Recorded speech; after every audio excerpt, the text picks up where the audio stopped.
He spent $10,000 to bring his maid to a single night, and when the invitation arrived in a gilt envelope folded between the sleeves she had just smoothed, it felt like a joke written in a language she couldn't read. Marina found the card when she was folding shirts in the penthouse laundry room. The room smelled of lemon detergent and sea salt that drifted up from the windows, where the tide murmured against the concrete below. Hands that had washed plates and ironed collars for years moved with a practiced ease, but her heart stuttered as the edge of gold caught the light. The embossed letters spelled the name of Rafael's firm, and beneath it, the date of the annual gala. Saturday night, 7. A place for a date. A place for her to be seen. Rafael stood at the glass wall of his living room, a silhouette against the dark glimmer of the bay. He had sent the card with his assistant's name on the envelope and a short note. "Would you come as my guest? I'll explain later." He hadn't known how to deliver the words himself. Saying them would have required a softness he hadn't allowed himself in years. 5 years ago, the same room held laughter and the clinking of champagne flutes. Now it was a shrine to silent rituals. The same brand of cigar at 11, the same chair left empty at dinner. He moved through the days the way a man moves through an art collection, appreciative from a distance, unable to touch. The divorce had been a long, courteous unmooring. Livia's exit had felt like a confirmation of the rumor that the people he surrounded himself with were always buying attention, never offering presents. He had noticed Marina the way a person notices a lighthouse, practical, steady, luminous in its own modest way. She arrived at 6 every morning, long before the city woke, her hair tucked into a scarf, her bag smelling faintly of boiled beans. She carried lists on the back of receipts, and the small copper key for the laundry room always jangled at her hip. She never asked for favors. She never needed to talk. She just tended. Rafael imagined the hands that smoothed the collar of his shirt had also smoothed a child's fevered brow, had tied a sister's shoelace, had tended to an old woman's trembling cup. In the mirror he saw suits and balance sheets. In her hands he saw a quiet reckoning he had longed for and resisted. When the phone rang, Marina had been sitting on the narrow bed of the small apartment she shared with Sita, her cousin and confidant, her fingers trembling over an old callus that wouldn't go away. Joanna, her sister, answered on the second ring and told Marina in a rush that their father's tests had come back with a list of further exams and that the clinic wanted them scheduled in a week. There was no dramatic panic in Joanna's voice. There rarely was, only the practical voice of someone who had spent years balancing numbers and work shifts. Marina listened as if the world were being translated for her into a language she could use. "How much?" she asked. "Between us, maybe 2,000-3,000, Joanna said. "The clinic wants to be safe, and there are the meds. I tried calling around. I even spoke with Mrs. Alvarez. She's covering the prescription for now, but not the imaging. Marina, they'll need at least something up front." Marina closed her eyes. 2,000-3,000. Some that could be swallowed whole by the ceiling-high bills that waited at home, the rent that had crept up, the bus fare to the clinic, the electricity they'd been borrowing against small favors. She thought of her father's hands, of how he had taught her to pick tomatoes without bruising them, how he had hummed an old lullaby when she cried as a child. He had told her once, with a cough and a smile, that no one should ever have to choose between feeling dignity and paying for a life. She folded another shirt. Rafael had not planned the timing. He had invited her because something about the idea of bringing someone who knew the weight of real mornings, who understood the economy of a day, appealed to him with a sudden urgency. He was tired of the rehearsed sympathies and the predictable laughter of the set that orbit his circle. For weeks he had watched the events around him become films with interchangeable leading roles. He wanted one night that refused that script. He wanted someone beside him who looked at the room and did not bow to its choreography. His assistant had typed out a note, 4 hours, his guest, and then Rafael had sat with the cursor blinking. $10,000 for 4 hours. In his head, the number was a small thing, a roundness of zeros he could spend without thought. But something in him wanted gravity, a demonstration that gestures could be measured by more than their bank balance. He convinced himself the offer was simple. Pay someone to be honest in a room filled a way to show the world that he would not play the usual role. When Marina came to return the dress shirts that night, Rafael met her by the laundry chute because he couldn't bring himself to have his assistant do it. There was a clatter of trays and a rustle of uniforms. The penthouse hummed at a distance with the mechanical sound of order. He held the gilt envelope as if it were a fragile thing. "Marina," he said. His voice sounded odd to him, thinner, like a stranger's. She looked up, surprised, as if the name had been called in a river she'd been standing in. Her face, the one he saw in the harsh morning light, was softer now near the apartment lamps. "I receive a lot of invitations to events, and for the most part I don't like them. This year, though, I would like someone real to come with me, someone who isn't performing." She blinked. He saw a caution there, the kind he recognized from negotiating contracts where the other party always looked for the fine print before accepting a handshake. She nodded once, politely. "Thank you, Mr. Costa. Please, Rafael." He heard how foreign the use of his first name sounded from his own mouth. "I don't want this to read as—" He stopped, because the words felt slippery and dangerous. "I'll pay you $10,000 for 4 hours. Dress, hair, everything covered. No speeches, no introductions. You don't need to pretend to be anyone. I just want you there. Will you be my guest?" He laid the terms out with the businesslike cadence he used in boardrooms. 4 hours, $10,000, all costs covered. It landed in the room like an invoice. Marina's first thought was that it was generous in a way that jarred against her dignity. Her second thought manifested as the small, practical picture she'd been carrying. Imaging, tests, meds, Joanna balancing deadlines, Sita's cough at night. The amount was more than rent and bus fares and a stack of unpaid bills. It was an immediate bridge over the gap that had been widening inside her family. She felt in that moment the pull of two opposing moons. One was the shape of her life, carved out of steady work and the slow building of trust. The other was urgency, a pulse that demanded a solution now. She could imagine how it would look to the neighbors, a maid gliding across the gala, invited by the man who paid her wages. She could see the whispers, the raised eyebrows, the people who always equated legitimacy with title. And yet, for the first time in months, she allowed herself to imagine her father in a clinic gown, charts in order, his cough less frequent because a test that could provide a clear plan had been scheduled. "We can talk," she said quietly. Her voice did not crack. It carried the calm calculation of someone who had budget sheets in her head like prayer beads. "I need a day to think, Mr. Costa." He had imagined that she would say no, that pride, more stubborn than any unpaid bill, would secure her refusal. He watched her walk away with the envelope in her hand, the fabric of her apron whispering against her knees. In the living room, the city reflected itself in a million small lights. Rafael stood there like an island, not sure whether he had done the right thing or had merely satisfied a curiosity. That night, Marina sat at the kitchen table, with bills smeared under a lamp that hummed too loudly. Sita slept on the couch. The cough had receded for the evening. She dialed Joanna and tried not to imagine the clinic's fluorescent lights. The thought of $10,000 swelled and then receded like a tide. If she accepted, she would be doing something practical. If she refused, she would be preserving some private ledger of self-respect, whose interest compounded in ways she could not spend.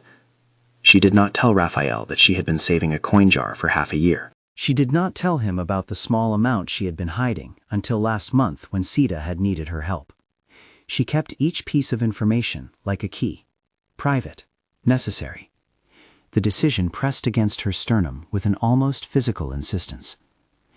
In the end, the ledger that held her sense of self did not outweigh the image of her father lying awake at night worrying about what the tests would say. Even as she imagined the ballroom and the dresses and the way a room full of strangers might look at her, she thought of the way her father smiled when she brought him a hot bowl of soup on a winter morning. She thought of how he had always put her needs before his own in small, unnumbered ways. She went back the next day. "You have to set conditions," Sita said, as Marina tied the scarf at her throat. "You do not accept humiliation. If they try anything, you leave. You tell them the money is payment for 4 hours, nothing more." Marina smiled at Sita because there was comfort in Sita's bluntness. Sita had learned that life could not be navigated by sentimentality alone. Survival required rules. "I know," Marina said. 4 hours, no speeches, no interviews. At the office, Rafael was less awkward than he had allowed himself to be the night before. He had rehearsed phrases in front of the mirror, trimmed them for bluntness. There was a practical clarity to his gestures now, security, payment logistics, a stylist he used for his other partners. There was also a care that felt less demonstrative and more urgent. "I'll have my assistant handle the wardrobe," he said. "We'll cover the restoration fee if you want someone to look after your things. We'll put the money in an account today." He saw the way her jaw tightened at the mention of money, and he stopped. "If you'd rather receive it before to secure the tests." He left the sentence unfinished. Marina understood, and for a moment saw clearly the man who was not a company logo, but a person who wanted to make a right he could measure with a number. She placed her hand over his, briefly, and it was not a hand that sought to claim. It was a hand that recognized the other person's intention, and in the act affirmed it. "I'll accept the payment the way you offer it," she said, "but let me decide how to use it. It's not only about the tests. There's rent, and Joanna's work has been off schedule. My father would be reassured if some of the bills were taken care of before we schedule anything." They outlined the conditions plainly. 4 hours, $10,000, dress, hair, and makeup covered. No public statements, no introduction on the stage. She would be his guest, and nothing more. Rafael insisted on the last point, as if protecting a legal clause. Marina did not need him to tell her how to preserve her dignity. She needed him to respect that it belonged to her to hold. After the meeting, Rafael authorized a transfer. He tapped the screen of his phone with a small, almost ceremonial motion and watched the progress bar slide across with slow, deliberate certainty. The number vanished into the infrastructure of banks and numbers, into a ledger that would either mean tests for a father or an uneasy night shared with a man whose life had been cloistered in wealth. The transfer was practical. It was also a confession. The movement of $10,000 across a price range did not absolve him of the awkwardness of his offer. It only made his intention visible and immediate. Marina received the notification on her old phone as she walked out of the subway. The screen lit up with a message that read, "Deposit $10,000, pending." Her chest tightened. For a moment she could not breathe around the number. It seemed too luminous, too improbable. Then practical Marina took over. She called the clinic, told Joanna the news, and spoke in a voice that kept the tremor in the spaces between the words. "You did the right thing," Joanna said when she finally understood. But Marina heard the accusation even in the consolation. The world had a way of reading dignity as currency, and she feared she was trading one form of need for another. "Right thing for who?" Marina asked, and did not answer. If the money had ended the immediate panic, it had not erased the other questions. How would people look at her at the gala? Would they see the woman who had ironed their suits all week? Would they see the bag she had been carrying, the faded train pass tucked at the bottom? Would they see the way her laughter was a professional skill honed by years of being pleasant for wages? To prepare for a world that might look at her like a curiosity, Rafael had assembled a small army of non-intrusive professionals. Susanna, his stylist, was a woman with a precise smile and an eye for bone structure. She measured Marina's shoulders with the same attention she gave to a piece of architecture and said without drama, "We'll make you English tea if you want to calm your nerves." She worked with hands that had practiced giving dignity through fabric. Marina had never worn anything like the dress Susanna presented her. It was the color of sand under a late sun, not blinding, not ostentatious, simply luminous. The seam lines fit as if someone had traced the memory of Marina's silhouette and translated it into silk. Susanna draped the cloth around her and stepped back, saying, "This one reads of quiet authority. It will make them look at you and then look again." The fitting room was lined with mirrors that multiplied Marina into a small army of versions she had never known existed. The dress settled on her like an agreement she had not anticipated making with her reflection. When she practiced moving, the fabric whispered, and for a single private minute, she allowed herself to imagine standing in a room where she did not feel the walls lean in. Rafael watched from the doorway, at a distance he did not explain. He would stand there, leaning on the gilded doorframe, thinking of the gulf between the person he'd been taught to be and the person he wanted to meet. He caught himself trying to catalog every change, the tilt of her chin that did not need approval, the way her hands relaxed when she felt the fabric rest on skin that had earned its scars. He had not expected to become protective in such a domestic way. He found himself offering to meet the tailor's bills, to send notes to the security team about her privacy, to ask his assistant to be her liaison. These were small, practical acts that rested like stones on a river, weighty, oriented, functional. He told himself he was doing a favor. He also told himself he was preparing an experiment in authenticity, one night out of a year, one evening where perhaps the truth of something other than wealth could find a seam to slip through. Dance was not a language they spoke in common. Rafael's world had been choreographed in other ways: contracts, handshakes, polite laughter. He had taken a few lessons years ago at his ex-wife's insistence, and remembered how his knees had felt like maladroit oars against refined currents. When Eloya arrived, a dancer who taught people how to move without being ashamed of their bodies, she treated them the way a craftsman treats two raw materials before welding them together. "Hold her arm like you're holding a secret," Eloya said on the first afternoon in the studio, tapping Rafael's bicep with the sternness of someone who had no patience for pretense. They practiced steps that were supposedly simple: 2, 3, 1. Marina tripped twice in the beginning, cursing herself in a whisper that turned domestic. Rafael steadied her with hands that, when they touched, felt like a promise and a question at once. The lessons became a place where conversation flowed with fewer guards. She told him about the town she had grown up in, a place of parched summers and abundant mango trees. He told her about the moment he had realized his marriage was hollow, a roast of memories where her laughter had been monetized and his silence rewarded. They spoke in short sentences, the way people speak when their lives have long since learned economy. In the studio, the world narrowed to breath and step. There were moments when Rafael corrected her footwork with a gentle insistence, and moments when Marina laughed because he had stepped on her toe, a human sound that cut the formalities down to size. "You move like someone who learns by watching," he said once, trying to locate a compliment without violating the boundary they had set. "Watch, then do," she replied, smiling. "It's how I manage the washing schedules." He watched Marina as if he were learning the grammar of a new language. He noticed the small, private ways she preserved herself. In the break room, she kept a thermos of strong tea. In her wallet, a folded photograph of her father, with a grin like a sun. He began, without intending to read the world in the lines of her jaw. Outside, the city kept its indifferent rhythm, honking horns, micro-moments of family life, the scent of street food at night. Inside Rafael's orbit, there was a soft shifting, a rearrangement of priorities that was at once frightening and exhilarating. He found himself clearing his calendar for a hair appointment he had no right to attend. He rescheduled a meeting because the tailor had a window at noon. The gestures were small, accumulative, like pebbles forming a dam. They both managed the public narrative with care. Marina practiced responses to the questions that would inevitably schism the night. "Are you his date? How long have you known each other?" They agreed on small, dignified answers. They rehearsed laughter that might be read as real or measured, when to look away kindly, how to fold the inevitable curiosity into a silence that said, "This is not a story for them to rewrite." Even as they prepared, the social context they stepped into loomed. Livia, Rafael's ex-wife, was a presence like a cold door at the end of a hallway. Rafael had not invited her, he had not wanted to, but Livia moved in orbits that touched every gala and charity and opening, and there was a part of him that assumed she would be there anyway, because absence had never been something she deployed lightly. On a night when Livia resembled a threat less than a weather pattern, he found himself skirting headlines and checking guest lists. Marina saw Livia's photo on Rafael's shelf when she arrived early one afternoon to collect an altered hem. The photograph was half hidden among diplomas and a glass paperweight. Livia's smile in the photo was precisely curated, the lines around her mouth practiced into grace. Marina felt an old, raw sensation, the ink taste of comparison.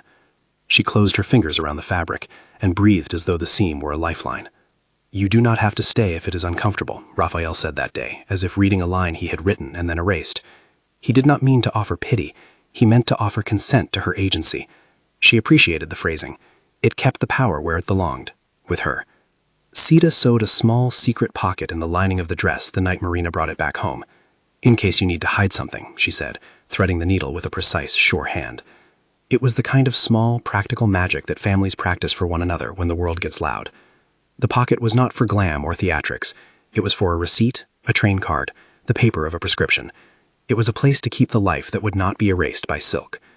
The closer the night came, the more ordinary details took on heroic proportions. Shoe shopping became an ordeal of balance, of picking a heel high enough to alter perception without crippling mobility.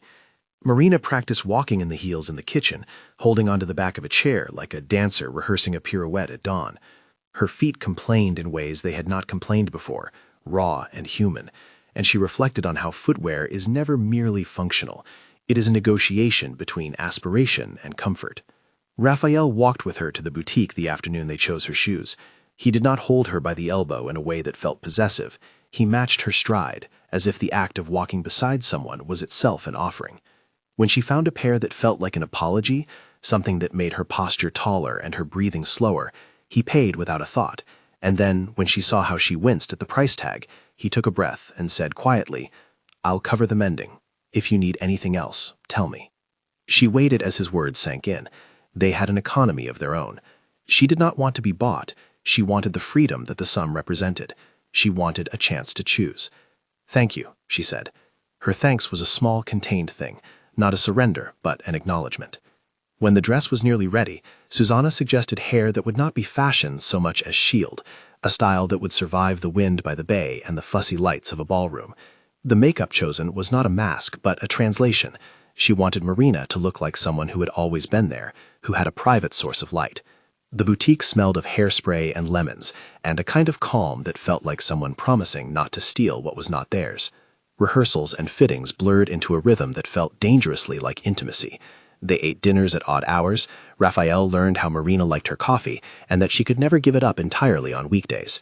Marina learned how Rafael hated olives, and that he had, despite appearances, a small library of books he never read in public. They shared small facts like people who were staking out a territory of trust. Each disclosed detail was a pebble placed into a jar that might later be a foundation. Yet the moral tension lingered like a ghost in the room. Marina had accepted the money because she needed it. Acceptance did not dissolve the smell of bargaining that clung to the gesture. She remained vigilant. She put rules in place and reiterated them to herself like a litany. 4 hours, no speeches, no interviews, no implying anything that wasn't true. Her autonomy was the thing she guarded above all. There was a dignity in drawing lines and then keeping them no matter who promised the world beyond them. Rafael, in his own private office later that week, watched surveillance footage of the lobby when Marina arrived. He watched the way she moved through thresholds with the same attention to detail he applied to quarterly profits. He found himself suddenly fearful of those who would reduce her into a narrative they could sell. He fought the impulse to announce her presence to everyone in his circle. He wanted to protect the moment's privacy, but more than that, he wanted the night to be honest on its own terms. On the night before the ball, Eloia scheduled an extra rehearsal. "There's always a moment in a dance when people forget to be clever," she told them. "They forget to perform and then they just become human. I want you to find that moment." They practiced under a light that made the studio look like a frame. Marina's breathing found its way into the rhythm. Rafael's arms were stable, his steps attentive. They moved in a way that suggested something that was not yet named between them: concern without ownership, interest without haste. Later that evening, Rafael sat on the balcony overlooking the water. He turned the gilt invitation in his hands like a talisman, thinking of the $10,000 he had authorized as a gesture that should have been simple and which had become complicated by the simple fact of another person's needs. He thought of Livia and of how absence had taught him to calibrate the value of company.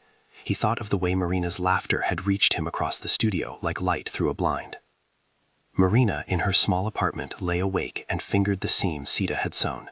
She thought of the way the dress had changed the way she held herself in the mirror, and of the way the money had already altered the practical landscape of her family's week. She felt a pulse of gratitude that tasted like guilt sometimes, like a rent receipt that had been paid by someone else's hand. She wondered how she would move through a room full of people who had never had to count change. The thought made her hands small and practical, and strangely fierce. They both woke on the morning of the gala with the mechanical rhythms of preparation humming around them. Rafael checked the list of guests and found Livia's name among those invited by third parties. He thought of the many ways a person can be observed, as a subject for gossip, as a cautionary tale, as entertainment. He tightened a little in the chest and then reminded himself of the terms they'd agreed upon. He would not let anyone's curiosity rewrite the contract.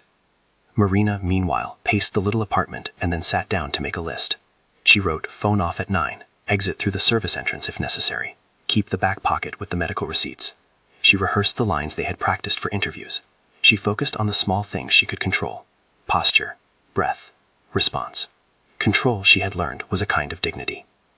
The driver arrived at the penthouse to pick her up. It felt like a ceremony. The car smelled faintly of leather and polished wood. Rafael watched from the doorway as she stepped into the vehicle, as if standing inside the threshold of his life and hers at the same time. There were no grand gestures, no dramatic proclamations, only a man and a woman who had negotiated a perimeter of respect. At the curb, with the city light pooling like a steady sea around them, Marina sat in the back and clutched the small paper that contained her father's appointment confirmation. She imagined for a moment stepping out of the car and turning back to the life that had raised her, the kitchen with the chipped mug, the bus routes that wound around neighborhoods of small patients. Then the car moved forward, and the sea slipped past them like a dark ribbon. Ahead was the ballroom, a night that promised both spectacle and scrutiny. As the car turned, Rafael watched from the window and felt the familiar sensation of being both an observer and a participant in his own experiment. He had given $10,000, but money had never been enough to rewrite a life. It had only purchased a thin, dangerous opportunity, a night in public where a truth might edge out pretense. They did not know in that moment how much would be revealed by a dress, by a step, by a hand offered in the dark. They did not know what words would be left unsaid in the clatter of cutlery and the flood of small, merciless eyes. They did not know how fragile an agreement could be when placed under the light of a room that had been built to honor illusions. And yet, as the car hummed down avenues lit with winter gold, each of them held a private constellation of reasons, loyalty and need, curiosity and fear, that would guide them through the night. They had both made choices that tasted in different moments like salvation and like risk. They had set boundaries and promised to keep them. They had placed stones in the river and waited to see whether the water would merely flow around them or whether it would lift them. If you love a true transformation, hit like. They arrived at the hotel where the gala was being held by the bay. The valet opened the door for Marina, who stepped out like someone learning the dimensions of a new world. The sky was a soft slate, the lights of the city glittering like a celebration she was not sure she deserved. Security escorted them through a side entrance that smelled faintly of wax and old carpeting, a route that was less theatrical and more threadbare, and that pleased Marina because it kept the spectacle at bay for as long as possible. Inside, the ballroom hummed with the refined disorder of well-bred chaos, laughter like polished silverware, the ripple of champagne, a cluster of men in tuxedos solving each other's small problems. Against the soundscape, Marina felt small and oddly immense. She passed a mirror and saw herself reflected, and for a sliver of a moment she did not recognize the woman who looked back at her. She recognized instead a history she had carried down countless staircases, the sensible shoes, the worn bus pass, the way a woman learns to make herself portable. Rafael watched from the sidelines, a man attuned to the optics of a room, but newly sensitive to the private weather that moved around the woman who wore the dress. His chest ached with an odd mixture of protectiveness and the forbidden thrill of witnessing someone enter a space on her own terms. He had authorized $10,000, and in doing so had bought a certain amount of goodwill and the possibility of crossover. What he had not purchased was consent to her life beyond the 4 hours. That remained hers to guard.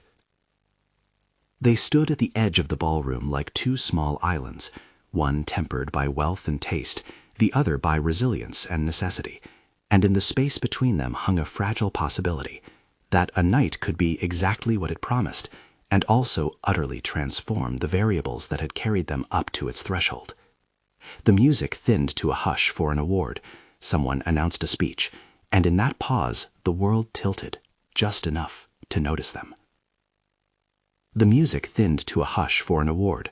Someone announced a speech, and in that pause the world tilted, just enough to notice them. Conversation folded itself into small, pointed silences. Chandeliers seemed to lean forward. It was as if the room, practiced in polite spectacle, took a single collective breath to read a pair of bodies that didn't belong to its usual script.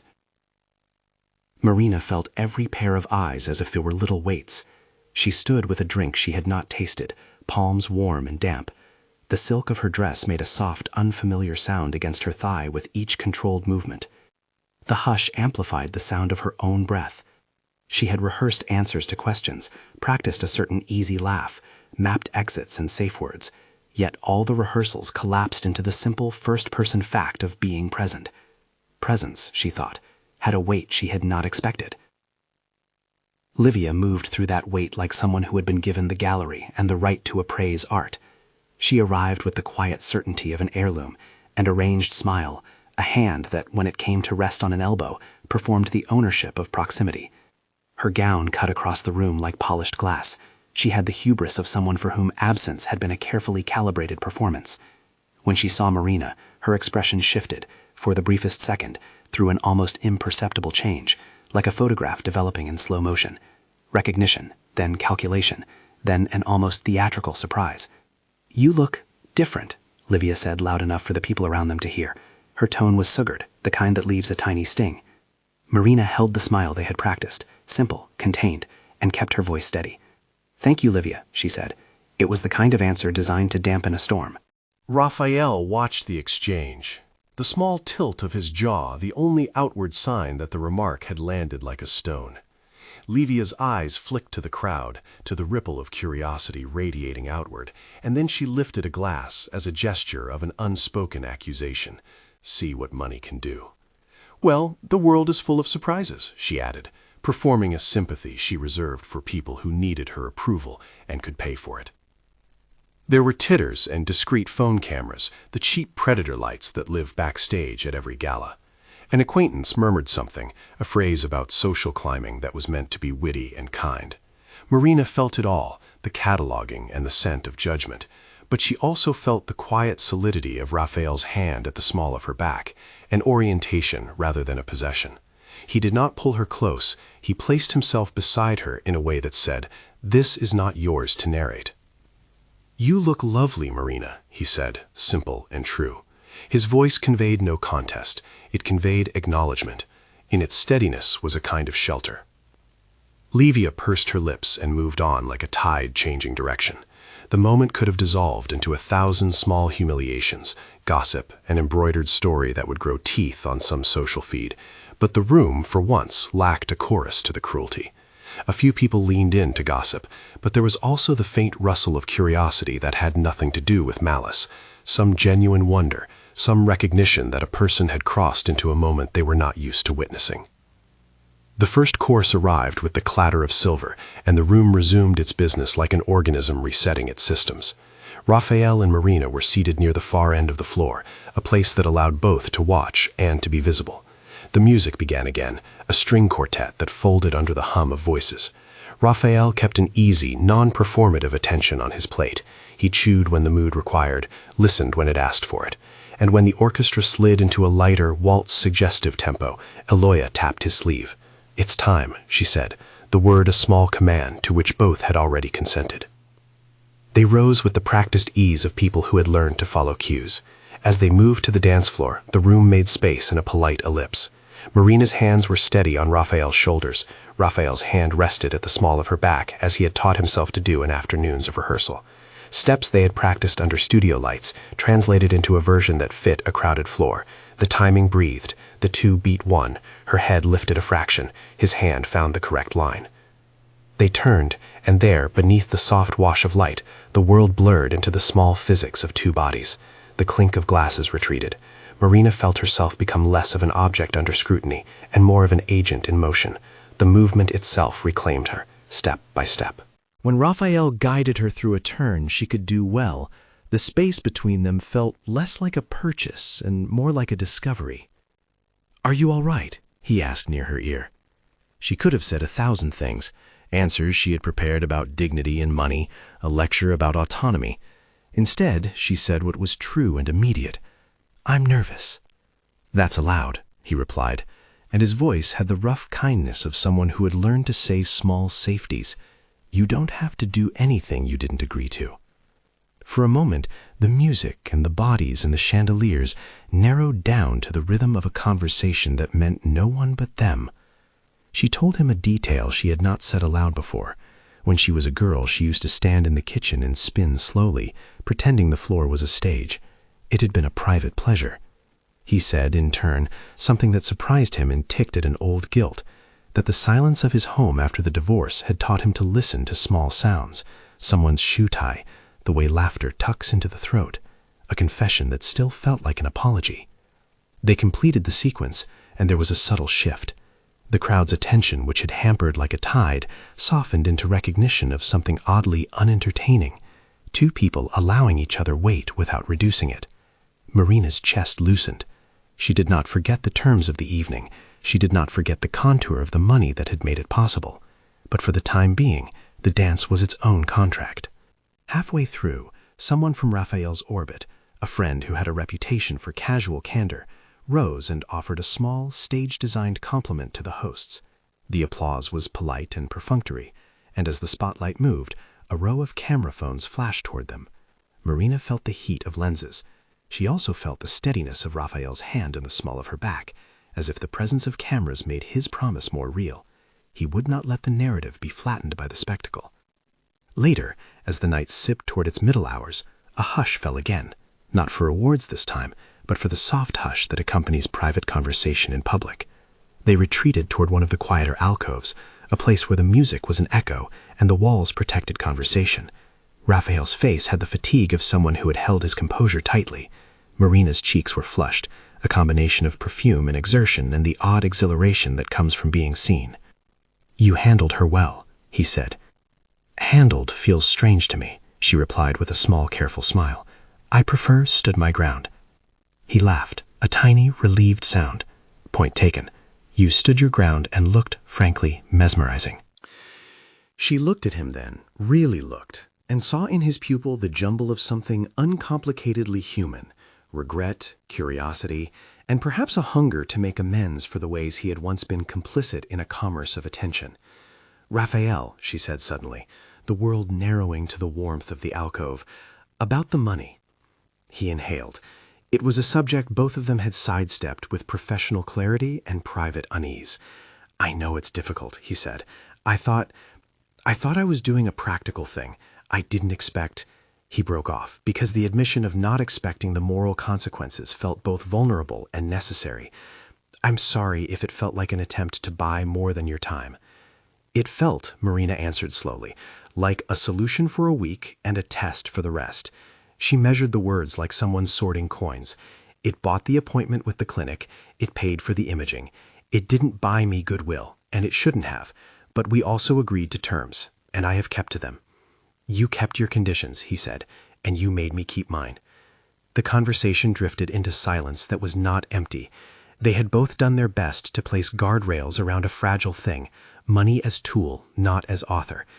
Yet silence also held the space for something deeper, the recognition that their contract had produced moments the contract did not and could not anticipate, a protective hand, a corrected foot, a laughter not sold. Then Rafael leaned in a little, not to close a distance so much as to make space for something that might need a nearer air to breathe.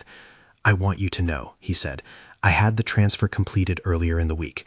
The tests are scheduled for tomorrow morning. I arranged an appointment at the clinic you mentioned." Marina's first reaction was practical, relief, bright and immediate. Then came the second wave, a more complicated sensation, a tenderness edged with suspicion. "You told me you'd put it in," she said, "but to hear you say it out loud—" He finished for her. "I didn't want it to feel like a bargaining chip at the gala. I wanted it to be done." He paused, and then, with an earnestness that unspooled the rest, said, "I don't expect anything because of it." She kept her eyes on him. Somewhere between the truth he voiced and the truth she felt, a possibility crouched, small and tentative. "Thank you," she said, "for the tests, for doing it without announcing it, for respecting that I choose what to spend." She felt the gratitude at the core of it. It was clean and complicated at once. They paused then, longer than customary, and the hush around them allowed a small, private narrative to form. In that hush they folded away the ledger of transactions and found a tiny, unguarded place to stand. He did not ask for forgiveness. She did not offer rescue. They simply acknowledged that both had done a thing that had been necessary and imperfect. A week later, the clip of the gala would be trimmed and parceled into gossip and a dozen journalists' imaginations. 20 cameras had caught the moment when Marina entered. 30 voices would later attempt to translate her presence into a category. For the night, though, they had each chosen the quieter truth, a man and a woman facing each other honestly, and the night yielded to that modest bravery. The rest of the evening passed with the soft attention of people who had the leisure to be aesthetic. There were compliments, some earnest, some laced with curiosity, about Marina's dress, about the subtle power of her presence. Rafael found himself deflecting a question from a colleague who asked in a tone meant to amuse whether the money was an investment or an indulgence. Neither, he said, and the economy of the answer was a small triumph. It was a solution to a problem that needed solving. After the final toast and the soft extinguishing of orchestral strings, the ballroom thinned. The crowd dispersed into its habitual orbits, small constellations of people returning to their separate kinds of solace, and Rafael led Marina to a quieter stair that deposited them on a narrow balcony with a view of the bay. The night toward the water was an open lung, a bit of chill mixed with the cozying warmth from the ballroom. They stood side by side and watched the city's reflection ripple in the water. Marina felt the night settle like a gentle tide, carrying with it the wave headlights and the quiet of neighborhoods that would not be mentioned in tomorrow's columns. She turned to Rafael, and for the first time that evening let out a small, private laugh. "You know," she said, "I've always liked the sea at night. It has a way of not asking for much." Rafael smiled. "It's honest like that. It doesn't pretend to categorize people." She watched him watch the water. "What will happen now?" she asked, the question simple and heavy. "What do you want to happen?" he answered, putting the question back into her hands so she could hold it like something pliable. She thought of Joanna and of Sita and of a father's cough that had become rhythmic like a worry drum. She thought of the debt that had been eased and of the new ledger of consequences that had been written. She felt the tension that runs through choices that matter, gratitude that wants to be offered, and pride that wants to remain intact. "I don't want to be rescued," she said finally. "If anything, I want partnership, help when I ask for it, protection when I need it, not ownership. I want someone who sees what I do and respects that it's my life, and who doesn't try to rewrite the story without asking." Rafael listened. His jaw worked with consideration. "I don't know the word for what you're asking, except I want to learn how," he said. "I imagine myself doing many things poorly. I imagine sometimes making everything about me and my money. I don't want that." If we try this, I will try not to fix everything with a balance sheet. I will ask you what you want. I will try to step back when I cross a line. You can start by not announcing everything, she said with a wry half-smile. Privacy helps dignity. He nodded. Agreed. They fell into a silence that was not empty, but full of negotiation. It was a conversation of people building a road they did not yet know how to travel together. The night smelled of salt and the faint smoke left by the ballroom's incense. Rafael reached for her hand, and this time he did not place it at the small of her back so much as simply take it. The touch was light and equal, two hands meeting in the middle. They stood like that for a long time, two silhouettes against the bay. The city moved along its habitual trajectory. Down below, a few cars traced the waterfront. Up above, a plane stitched a line of light across the sky. Above them, the stars were hazy with urban glare, but stubborn nonetheless, each one a small, reliable witness. "What scares you?" Rafael asked at last. Marina blinked. The question landed with an intimacy that would have been invasive at another hour. "Losing my voice," she said. "Being defined by what I lack rather than what I give. Being made into a cautionary tale." "And what gives you courage?" he asked in reply. "The people who remember me beyond one night," she said. "My sister, Sita. The smell of tomatoes in summer. That memory no money will ever alter. The way I can stand at a stove and know that I can feed someone without asking for permission. That's my courage." He listened, and for a moment looked like someone attempting to learn a new language, a language of small certainties and everyday loyalties. "Then let me be someone who remembers that you are a person with a history," he said. "Not a spectacle, not a charity case." She searched his face. "Will you accept when I tell you your help is not needed? Will you step back then?" "I will," he said, "if you give me the chance to prove it." They agreed then not on grand pronouncements, but on a list of small, sensible things. He would not use his platform to broadcast their story. He would not involve journalists. He would let her choose how they navigated social questions. He would make sure the clinic appointment use was handled quietly. He would respect the boundaries she had set and renegotiate them as needed. The terms were not glamorous, but they were important. Consent, discretion, respect. On the drive back later that night, Marina clutched the small paper, a printed confirmation of her father's appointment, like proof that the world had adjusted enough to let her breathe. She thought of the $10,000 as both a lifeline and a corridor, an entrance to possibilities, but not a map to a finished life. It had been a means, and now they were learning whether it could be a beginning, without being the author. In the mornings that followed, things settled into a new, awkward normal. The press did what the press does, trimmed the evening into bite-sized scandal and soft fascination. Some articles were crude, some curious, and some were surprisingly kind, focusing on Marina's composed presence rather than the speed of her ascent. There were messages, some rude, some solicitous, some offering help, that piled up into a small digital wall. Rafael handled many of them with a reserve he had learned to use in business, directing media inquiries to his publicist and gently rebuffing those who wanted a spectacle. Marina went to the clinic the next morning with Joanna at her side. The place smelled of antiseptic and faint lemon. The tests were efficient. The staff moved with the practiced calm of people who had seen the fragility of human bodies and learned the language of competence. Rafael did not enter the examination room. He sat in the waiting area, like a man who had something to do in private, but wanted to be close enough to be helpful if needed. He read a newspaper and folded each page with the slow care of a ritual. When the doctor came out, he spoke in plain sentences that mapped the next steps. Imaging, results, a treatment plan that was hopeful, practical, not miraculous. Marina's chest unclenched at the clarity. Joanna cried a single practical tear and then smiled with a kind of wild, composed gratitude. The relief was not total.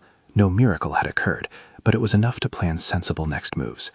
They scheduled follow-ups, adjusted prescriptions, and made a list of what the family would need in the weeks ahead. Afterwards, Marina stepped into the clinic's small parking lot. Rafael walked up behind them and offered his hand, not for a gesture, but for transport to the pharmacy.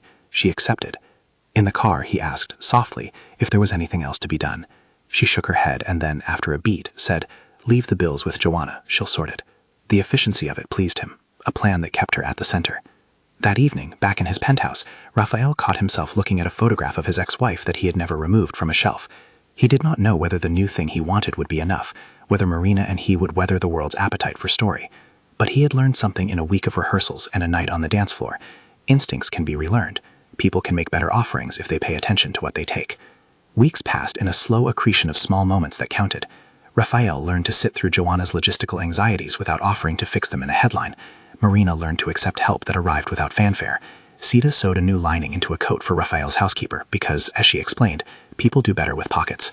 The two of them began to trade small confidences that had nothing to do with money, favorite stores that sold proper coffee, the exact way to make a tomato sauce that did not pretend to be more than a sauce. They did not rush declarations. There were afternoons when Rafael's calendar threatened to snap him back into the corporate orbit that had swallowed his days, and there were evenings when Marina would return to the penthouse to find the routines of domestic life reshuffled by the presence of someone who had wealth but practiced restraint. Their relationship grew like a structure built on small, careful bricks, an unpaid bill handled without fuss, a shared joke about a footwork mishap, a private dinner where both cooked and the kitchen smelled like home. The world, predictably, offered complications. People saw them as a story to be simplified, charity or scandal, depending on the angle. Some friends were suspicious, some were supportive. Livia became an occasional barbed whisper in social circles, a figure of marriage algorithms and status anxieties. At times, those whispers seeped into the periphery and prickled, but the steady drumbeat of ordinary life, clinic appointments, school registrations, the small repairs of an apartment, kept them honest. It is hard to maintain a spectacle when the real thing, dishes, bills, family, asks for practical attention. There were difficult mornings, too. Marina would wake with a pressure in her chest that had nothing to do with gratitude and everything to do with the perpetually negotiated identity of a woman moved between classes. Would she be seen as someone now attached to a wealthy man? Would the neighbor's gossip narrow her options? She had to name those fears aloud sometimes, and Rafael had to learn to receive them without turning them into gestures of purchase. It was hard work for both, the kind of labor that had little glamour and much attention. Once, months after the gala, they went back to the dance studio at Eloia's suggestion. No cameras, no audience, only wood floor and the open echo of footsteps. They moved through steps that had become easier, not because practice made perfection, but because practice made them more comfortable with each other's presence. When the music softened, Rafael hesitated and then took Marina's hand. She looked at him and then at the floor, and they both laughed, a sound of people who had been serious about boundaries and found the generosity in lightness. On the balcony of the penthouse, months later, on a night that smelled of rain, Rafael took Marina's hand and said, simply, "You arrived like a goddess that night." He said it not as a conquest or as an appraisal, but as an observation of how someone can move into a room and, by being themselves, alter what people are capable of seeing. Marina let out a small, incredulous sound, part pleasure, part amusement. The dress helped, she replied. It did, he agreed, and then added, softer, but you were the one who taught me how to look. She turned her hand in his, and for a second, the difference in their lives, the balance sheet of wealth and the ledger of ordinary courage, felt like a map with a route neither of them could have predicted. There was mutual recognition of how messy futures could be, and also a deliberate, steady hope that grew out of the small practices they had chosen: listening, restraint, letting autonomy lead. He had spent $10,000 to bring her to a single night, and the number would hover in gossip and in the odd reader's comment, and perhaps in some hidden, bitter heart of someone who preferred stories tidier than life. But for both of them, it was not a purchase. It had been a door. Behind the door waited conversations and clinic appointments, the mundane work of living, the decisions that would not be solved by an envelope of zeros. The gesture had created a space where something more fragile, and perhaps more valuable, could grow. They did not pretend that money did not matter. They knew it did. They did not pretend that the future was untroubled. It was not. But they chose, over and over, the difficult work of making a relationship that would not be defined by imbalance. They set terms, redefined them when needed, and returned to small practices. Rafael learned to ask before solving. Marina learned to accept when taking help felt honest. Both learned to name discomfort without turning it into a verdict. On a quiet night, with the city spread like a scatter of lamps and the sea in slow conversation with the shore, they stood on a balcony and let their hands meet. It was not a tidy ending. It was not a guaranteed solution. It was a decision to try, together, to build something that might one day be stronger than the circumstances that made it necessary. Under the balcony light, their fingers found each other in a way that felt like both an answer and a promise. If this story moved you, subscribe for more.